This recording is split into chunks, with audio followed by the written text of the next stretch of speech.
দিনের টাকা কেন্দ্র সরকারের টাকা নয়, রাজ্য সরকারের টাকা, মমতা বন্দ্যোপাধ্যায়ের টাকা আপনাদের অ্যাকাউন্টে ঢুকে গিয়েছে।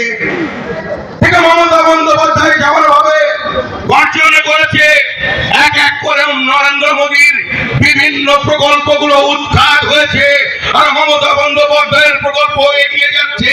ঠিক আগামী লোকসভা নির্বাচনেও কেন্দ্রের নরেন্দ্র মোদী উৎখাত হবে এবং মমতা বন্দ্যোপাধ্যায়ের যে জয়ের গাড়ি, সেই জয়ের গাড়ি আগামী দিকে এগিয়ে যাবে।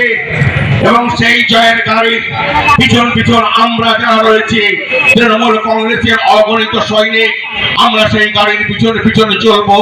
এই আশা রেখে, আকাঙ্ক্ষা রেখে আগামী 10ই মার্চ ব্রিগেড প্যারেড গ্রাউন্ড ভর্তি করবার আশা রেখে আপনাদের প্রত্যেককে আন্তরিকভাবে অভিনন্দন জানিয়ে আমার সংক্ষিপ্ত বক্তব্য আমি শেষ করলাম।